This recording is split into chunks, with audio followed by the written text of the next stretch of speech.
News is brought to you in part by Chevron USA.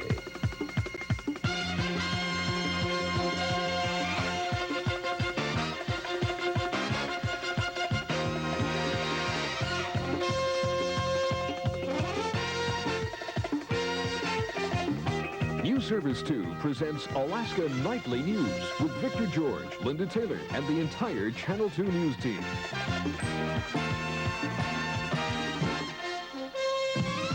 Good evening. Violent crime statistics in Alaska for the first 10 months of last year show murders and robberies are up, while rape and aggravated assaults are down slightly over 1981. Figures released today by Alaska State Troopers show homicides at 62 as compared to 60 last year. There were 533 robberies compared to 467 during 1981. Sexual assaults were down slightly, 357 compared to 419. Aggravated assaults followed the same pattern, 1,407 in the first 10 months of 1982, 1,564 in 1981. Trooper spokesman Paul Edscorn says the crime rate tends to increase at the end of the year, but the complete crime figures for all of Alaska will not be in until April or May.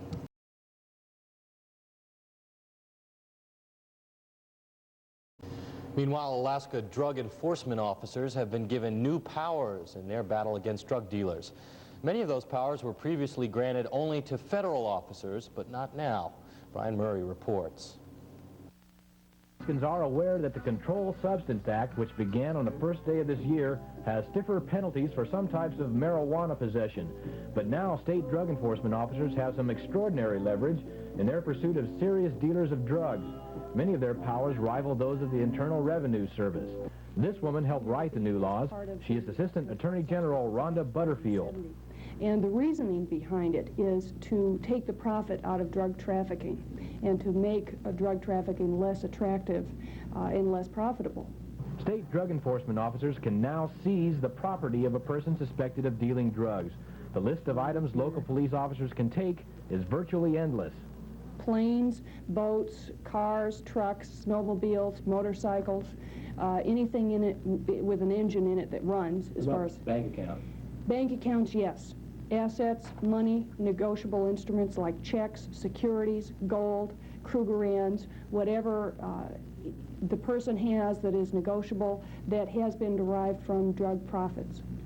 Butterfield says so far no property or bank accounts have been seized under the new provisions, but she says the new police powers are expected to be tested very soon. Brian Murray, News Service 2. Federal postal inspectors continue to probe the circumstances surrounding 3 pipe bombs which were mailed in Fairbanks this week. One bomb mailed to the Fairbanks Correctional Center never made it into the facility. That bomb and another were mailed to the Golden Valley Electric Association, and they were removed by a bomb squad from Eielson Air Force Base. A third bomb received at the Municipal Utility System warehouse was turned over to local police and then federal authorities. And Governor Sheffield is asking the legislature to appropriate $260,000 to help combat an epidemic of cancer-causing hepatitis B in several Yupik Eskimo villages in southwest Alaska. Additionally, the Department of Health and Social Services has been directed to take a look at its current budget and come up with another $250,000 to help fight the deadly virus. The virus, spread by prolonged intimate contact, was discovered about 10 years ago in villages near Bethel. It has been linked with liver cancer, kidney failure, and other often fatal diseases. The future of the state's permanent fund dividend program is expected to become an issue of heated debate during this legislative session. Criticism of the program is expected to be very high, including Governor Sheffield, to believe that those funds originally intended to be shared by most Alaskans would be better spent in other areas. How do Alaskans feel about that? Well, in Fairbanks, though not many residents complained about receiving the $1,000 checks, they did say that using the money for state programs or general improvements might be just as good. I don't think any single big program would be a better alternative. I'd like to see full funding of the student loan program and other state loan programs and enough funding to run the operating expenses of state government. Once we've done that, then we could see what's left. But again, I think the permanent fund dividend program is the fairest way to distribute excess money if there is an excess. it's wonderful to have the money come in and be able to use it personally, but there's still more money that's left over that should be going for more things for the people in an indirect way that we would all benefit from, like senior citizen centers and maybe a health program, and things to help some of the poor people in the state, because not everybody is successful here. I think I'd like to see, whether it be permanent fund monies or other monies, I'd like to see them spent for more social services, particularly now with the federal government pulling out of so many social service kinds of agencies. I think there's a lot of improvements need to be made in the state, especially on the highways and communications, and I just think there's a lot of other directions the money could have gone in besides just giving it away.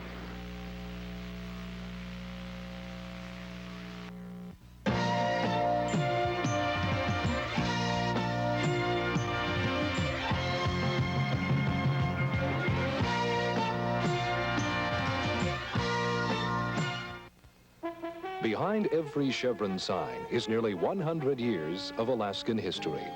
In the 1880s, Chevron was shipping needed petroleum supplies to villages across Alaska. Today, Chevron continues to service and work with these communities. And with future Chevron oil exploration and development, our services across Alaska can grow even more. Valdez and Kenai are two communities that have benefited from oil industry activities. These communities, by working with the oil companies before operations began, were able to plan for reasonable growth and orderly change.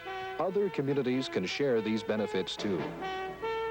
Chevron was in Alaska in the 1880s, fueling the local community's energy needs. And Chevron is in Alaska in the 1980s, helping to fuel Alaska's and America's energy needs. There's nearly 100 years of Alaska behind every Chevron sign.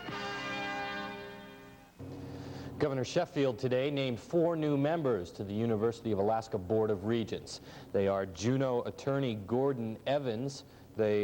He's the president of the Visual Arts Center of Alaska. John Ramberg of Fairbanks, he's an Anchorage CPA. Ann Parrish and Roy Hundorf, president and chief executive officer of Cook Inlet Region Incorporated. Those appointments are subject to confirmation by the legislature. The governor also voiced his support for more dormitory housing at the university campuses across the state. Todd Hardesty has more on the Board of Regents meeting in Juneau. I'm in favor of education. I campaign for higher education. I want quality education. I don't think we need... It was Governor Sheffield's first address before the University of Alaska Board of Regents. After naming the 4 new members, Sheffield announced he's added funding for dormitories for the University of Alaska Juneau campus to his capital improvement plan. I'd like to include housing immediately for this campus, and the reason is, of course, is it's so critical for the accreditation. If we're going to have a university here, we have to have it accredited. If we're going to have a 4-unit university, we need to go all the way to make it that, and housing is so necessary. So we will include that in our capital improvement budget. Regent Don Abel of Juneau. Dormitories in Juneau aren't just dormitories, they are accreditation. And we set the priorities. The Regents felt as a body that the accreditation is the highest priority of this university. The Board of Regents that I have appointed. The Regents were also told today that Sheffield will work during the next month on housing for the Anchorage and Fairbanks campuses of the university system. And the governor used the occasion to make a plug for his lump sum appropriation type of budgeting, where the legislature would appropriate a lump sum to the university or any other state department, but the administration would have the flexibility on exactly how and where the dollars are spent. So you can have the opportunity to save money and cut out waste and inefficiencies and things you don't need, but put more money in the areas where you do need it.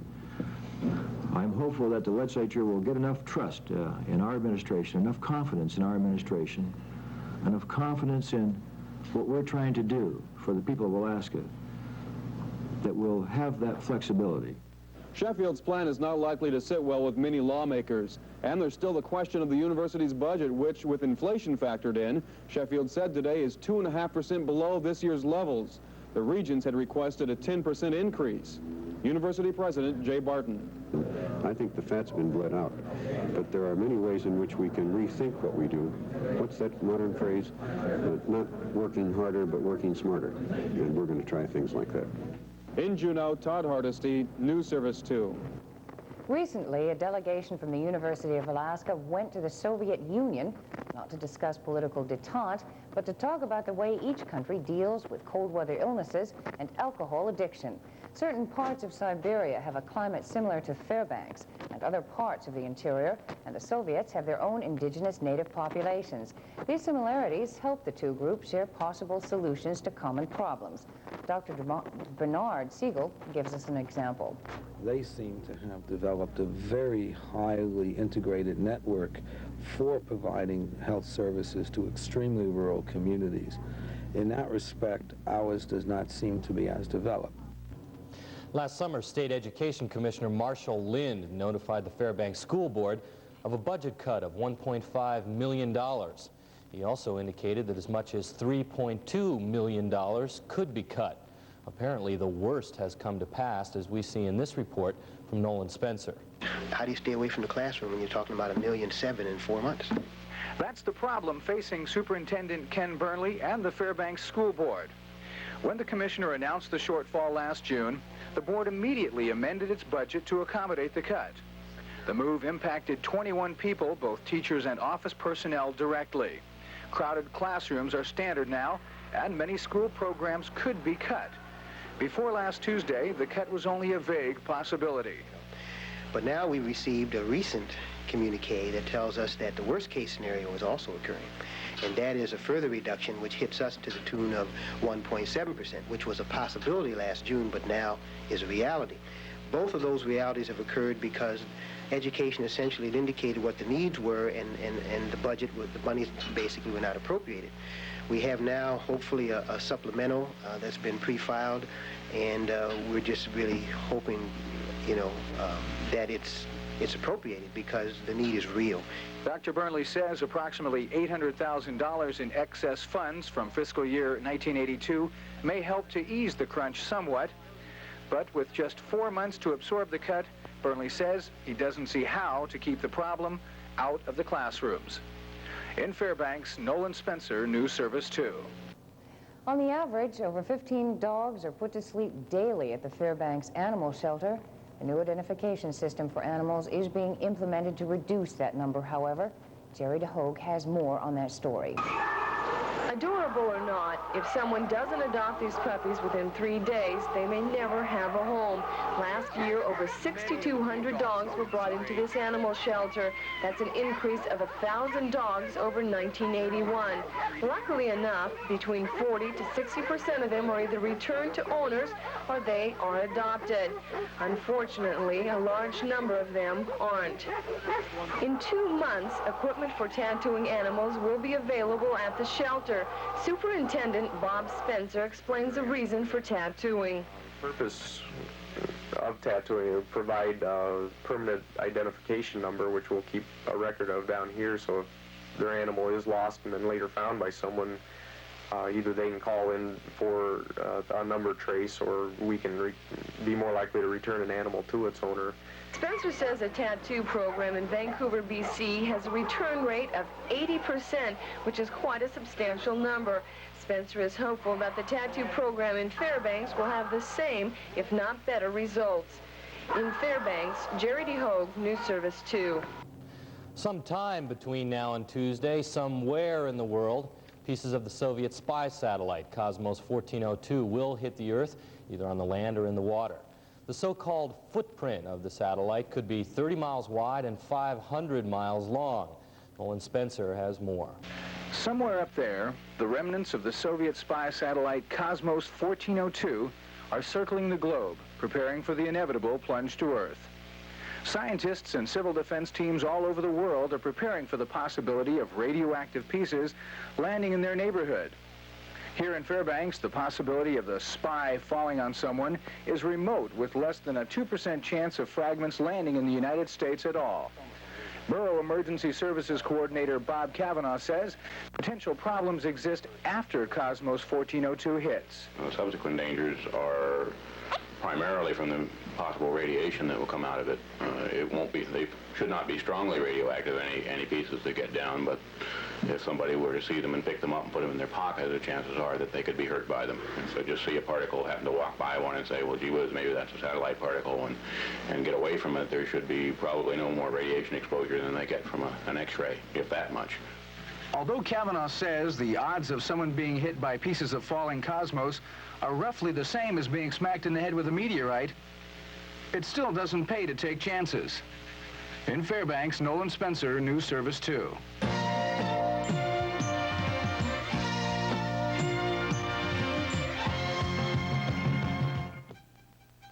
Want to see a great way to play in the snow? Take a look at the Honda ATC. It's got a powerful, reliable 4-stroke engine, an automatic clutch, 3 big fat tires, and 6 different models. The Honda ATC 3-wheelers. They could be more fun than any other snow machines, especially when you run out of snow. Available at Honda City Ski-Doo sales in Soldotna. How many times have you searched for the bars and stools to fit your decor, only to find that most furniture stores have a very limited selection? Anchorage House of Bars and Stools on Tudor Road specializes in bars and stools with the best selection in Alaska. They have matching dinettes available for all bar stools, and they offer a quantity discount if you purchase 2 or more stools, meaning you can receive discounts ranging from 5 to 15%. Your bar can be the warm, friendly, inviting place you want it to be, with the help of Anchorage House of Bars and Stools next to Ethan Allen on Tudor Road. This portion of Alaska Nightly News has been sponsored by Chevron, USA. In today's competitive marketplace, if you don't have the skills, you don't get the job. Cook Inlet Native Association offers adult career training so you can learn about distribution or how to be a bank teller or cashier. Study clerical skills including typing and 10-key or take a complete course in word processing. ACT classes are non-discriminatory and are open to qualified low-income individuals. Call today and talk with a counselor about your future. CINA is training people today for tomorrow's jobs. Well, it's time for a look at Sports Alaska. Thank you for joining me. I'm Al Gill. It's the home stretch of the Cusco 300. 11 teams have checked into the Upper Calskag checkpoint, and the 2 leading mushers say they're going to try for Bethel late tonight or early tomorrow. Blanca Wasili and Gus Choknok have indicated they're going to keep racing and try to get into Bethel perhaps by 1 or 2 in the morning. Eep Anderson was the 3rd musher to check into Upper Calskag. George Atla is 4th, with Mike Williams right behind him. 25 teams are on their way back to Bethel for Maniac, with 40 teams still on the course. Well, it's come down to 4 teams in the race to get to Super Bowl 17. In